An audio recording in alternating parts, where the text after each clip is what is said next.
Phone tapping కేసులో మాజీ అదనపు ఎస్పీ వేణుగోపాలరావును పంజగుట్ట పోలీసులు అదుపులోకి తీసుకున్నారు. అదనపు ఎస్పీ హోదాలో రిటైర్ అయ్యాక ఆయన ఎస్ఐబిలో ఓఎస్డీ హోదాలో పనిచేశారు. బుధవారం ఉదయమే ఆయన్ను అదుపులోకి తీసుకున్న పోలీసులు సాయంత్రం 5 గంటల వరకు విచారించారు. ఇక ఈ సందర్భంగా ఆయన నుంచి కీలక సమాచారాన్ని రాబట్టినట్లుగా తెలిసింది.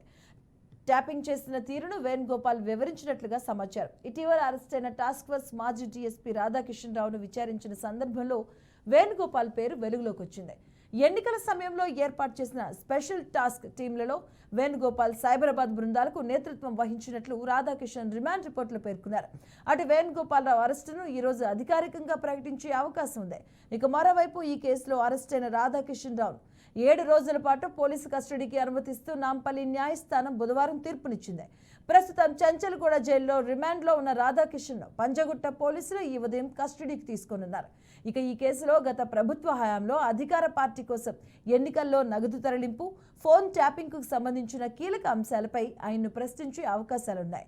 ఇక టాస్క్ ఫోర్స్ మాజీ డీసీపీ రాధాకిషన్ రావుపై కూకట్పల్లి పోలీస్ స్టేషన్లో కేసు నమోదైంది.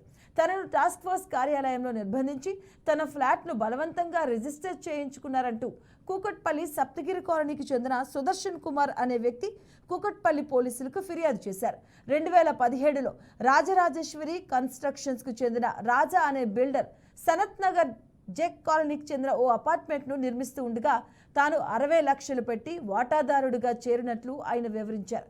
బిల్డర్ తన పేరిట ఓ ఫ్లాట్ను రిజిస్టర్ చేశారని, దాన్ని 2019లో తన కూతురి పేరిట సేల్ డీడ్ చేయించారని పేర్కొన్నారు.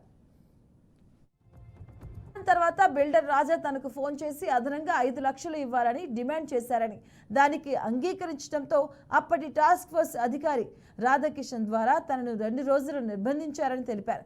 తన ఫ్లాట్ను తిరిగి బిల్డర్ రాజా పేరిట రిజిస్టర్ చేయించాలని, లేని పక్షంలో బిల్డర్ రాజా తనను సుపారీ కిల్లర్స్తో హత్య చేయించే ప్లాన్లో ఉన్నాడని హెచ్చరించారన్నారు.